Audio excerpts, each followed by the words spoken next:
जब 10 साल के बच्चे ने शेयर चुने और उनके मुकाबले चार्टर्ड अकाउंटेंट ने भी शेयर चुने, तब बच्चों ने बेहतर स्टॉक्स चुने और ज़्यादा पैसे कमाए। बच्चों ने ऐसा कैसे किया, यही जानेंगे इस वीडियो में। कहते हैं, अगर नींव मजबूत हो तो इमारत खुद ब खुद मजबूत बनती है। इसी सोच के साथ मैं इस वीडियो में आया हूँ, ताकि आपकी स्टॉक मार्केट की नींव मजबूत बनाऊं और आप इतना पैसा कमाएं कि खुद की इमारत बना सकें। नमस्कार दोस्तों, आज की इस वीडियो में हम स्टॉक मार्केट की सारी बेसिक्स बातें क्लियर करेंगे। स्टॉक मार्केट का नाम सुनते ही नए लोग डर जाते हैं। फिल्मों में भी दिखाया जाता है कि स्टॉक मार्केट सब कुछ तबाह कर देता है, लेकिन दोस्त दावा करते हैं कि उन्होंने बहुत पैसे कमाए हैं। ऊपर से परिवार वाले कहते हैं कि इससे दूर रहो, और अगर आपने स्कूल या कॉलेज में कॉमर्स भी पढ़ा हो तो भी शेयर मार्केट के बारे में सही से नहीं बताया जाता। ऐसे में कंफ्यूजन और घबराहट होना आम बात है, लेकिन इस वीडियो के बाद आपके सारे कंफ्यूजन दूर हो जाएंगे और आप जान पाएंगे कि कैसे और कहां से शुरुआत करनी है। एक मज़ेदार बात से शुरू करते हैं, जिससे आपकी रुचि और बढ़ेगी। अगर 40 साल पहले आपके किसी परिवार वाले ने विप्रो के शेयर में 10,000 रुपये लगाए होते, तो आज वो 700 करोड़ रुपए होते। मैं जानता हूँ आप सोच रहे होंगे कि उस वक्त 10,000 किसके पास थे। चलिए, 1,000 लगाए होते तो भी आज 70 करोड़ रुपए होते, और 100 रुपये लगाए होते तब भी 7 करोड़ बनते।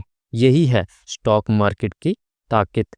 लेकिन इसका मतलब ये नहीं है कि मैं चाहता हूं कि आप बिना सोचे समझे इसमें कूद जाएं। बिल्कुल, इसमें रिस्क होता है। जितना फायदा हो सकता है उतना नुकसान भी हो सकता है। कई ऐसे शेयर हैं जहां 700 करोड़ लगाने पर भी आज सिर्फ 10,000 मिलते हैं। यानी ये मार्केट आपको बहुत फायदा और बहुत नुकसान दोनों दे सकता है। लेकिन मैं इसीलिए हूं कि आप कम नुकसान करें और ज़्यादा कमाएं। अब मैं उन सवालों की बात करने जा रहा हूं जो हर शुरुआत करने वाले के मन में होते हैं और जिन्हें हम इस वीडियो में कवर करेंगे। आज हम इस टॉपिक को 8 स्टेप्स में कवर करेंगे। पहला, क्या शेयर मार्केट रिस्की है? अगर है तो कितना? दूसरा, इसमें कितनी कमाई हो सकती है? तीसरा, शुरुआत करने के लिए कितने पैसे चाहिए? क्या पॉकेट मनी से भी शुरू कर सकते हैं? चौथा, शुरुआत करना आसान है या मुश्किल? डीमैट और ट्रेडिंग अकाउंट क्या होते हैं? पांचवा, लोग शेयर मार्केट से डरते क्यों हैं? क्या वाकई में ये डरावना है? छठा, अगर आप कॉमर्स बैकग्राउंड से नहीं है तो क्या आप इसमें आ सकते हैं? सातवां, शेयर मार्केट कैसे काम करता है? शेयर के दाम क्यों ऊपर नीचे होते हैं? आठवां, अगर आपको गहराई से सीखना है तो आपको कौन सी किताबों के कोर्स करने चाहिए और कैसे अपना करियर बनाएं? तो पहला सवाल, क्या स्टॉक मार्केट रिस्की है? सोचिए, अगर आप किसी दोस्त या रिश्तेदार के बिजनेस में पैसे लगाते हैं और वो बिजनेस नहीं चलता, तो आपका पैसा डूब सकता है। यही रिस्क स्टॉक मार्केट में भी होता है। फर्क सिर्फ इतना है कि यहाँ आप टाटा, रिलायंस, गोदरेज जैसी बड़ी बड़ी कंपनियों में पैसे लगाते हैं। अगर कंपनी अच्छा करे तो आपका पैसा बढ़ेगा, और कंपनी डूबे तो नुकसान भी होगा। लेकिन यहाँ आपको ब्याज नहीं मिलता, क्योंकि ये लोन नहीं है। बहुत सी कंपनियां जैसे आइशर मोटर्स, टीवीएस, एमआरएफ ने पिछले कुछ सालों में 10 से 20 गुना रिटर्न दिए हैं।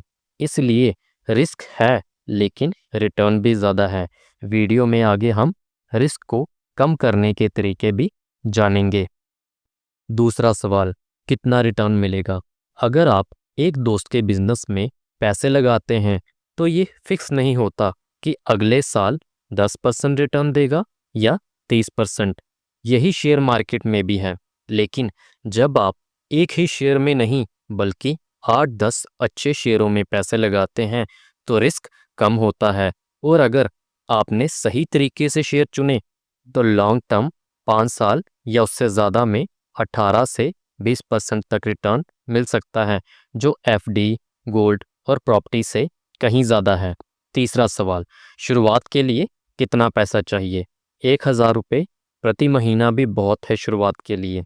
अगर हर साल इस 1,000 रुपये को 15% बढ़ाया जाए और 15% रिटर्न मिले तो 25 साल में ये 1 करोड़ बन सकता है। और इसके लिए एसआईपी कैलकुलेटर का इस्तेमाल किया जा सकता है, जिसका लिंक डिस्क्रिप्शन में है। चौथा सवाल, शुरुआत करना आसान है या मुश्किल? बिल्कुल आसान है। बस आधार कार्ड, पैन कार्ड और अकाउंट होना चाहिए। ज़ीरोधा, ग्रो, डन जैसे ऑनलाइन डिस्काउंट ब्रोकर्स के ज़रिए आप 1-2 दिन में ही ऑनलाइन अकाउंट खोल सकते हैं। कोई पेपर वर्क नहीं होगा और निवेश लगभग फ्री है। पांचवा सवाल, लोग इससे डरते क्यों हैं? क्योंकि लोग इसे लॉटरी या जुआ समझते हैं। प्रॉपर्टी और गोल्ड में सालों का इंतजार करते हैं, लेकिन शेयर मार्केट से अगले दिन पैसा डबल होने की उम्मीद करते हैं और बिना रिसर्च के पैसे लगाते हैं, इसलिए नुकसान होता है। लेकिन अगर आप सही तरीके से लॉन्ग टर्म के लिए निवेश करें तो 18 से 20% सालाना रिटर्न भी बहुत आसान है। छठा सवाल, अगर आप इंजीनियर या आर्टिस्ट हैं तो क्या शेयर मार्केट में आ सकते हैं? जी हाँ, बिल्कुल आ सकते हैं। जैसे मैंने शुरुआत में बताया, 10 साल के बच्चों ने चार्टर्ड अकाउंटेंट से बेहतर परफॉर्मेंस किया था, क्योंकि उन्होंने वो कंपनियां चुनी जिनके प्रोडक्ट उन्हें पसंद थे। ग्राहक से बेहतर कोई कंपनी को नहीं जानता। इसी तरह आप भी अपनी फील्ड के प्रोडक्ट्स को देखकर अच्छे शेयर चुन सकते हैं। सातवां सवाल, शेयर प्राइस ऊपर नीचे क्यों होते हैं? जब किसी कंपनी को पैसे की बहुत ज़रूरत होती है तो वह पब्लिक से पैसे लेती है और इसके बदले शेयर देती है। शेयर मार्केट वही जगह है जहां आप उन शेयर को दूसरों को बेच सकते हैं। जब लाखों लोग हर दिन शेयर खरीदते बेचते हैं तो डिमांड और सप्लाई से कीमत ऊपर नीचे होती हैं।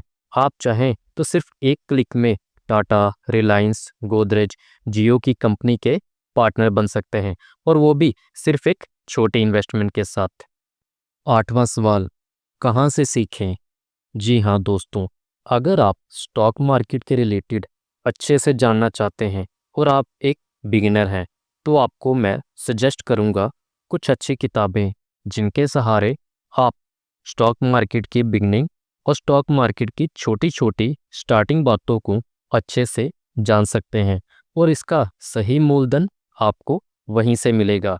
यानी कि अगर आप चाहते हैं कि आप अच्छे से स्टॉक मार्केट में पहला कदम रखना चाहते हैं तो इसके लिए आपको इन बुक्स का सहारा लेना बहुत ही लाभदायक सिद्ध होगा, जिसका लिंक हम वीडियो के डिस्क्रिप्शन में दे देंगे। इसी तरह की और अच्छी अच्छी जानकारी और स्टॉक मार्केट के अच्छे अच्छे लेसन्स को सीखने के लिए हमारे चैनल को लाइक और सब्सक्राइब ज़रूर करें। मिलते हैं अगली वीडियो में। जय हिंद, जय भारत।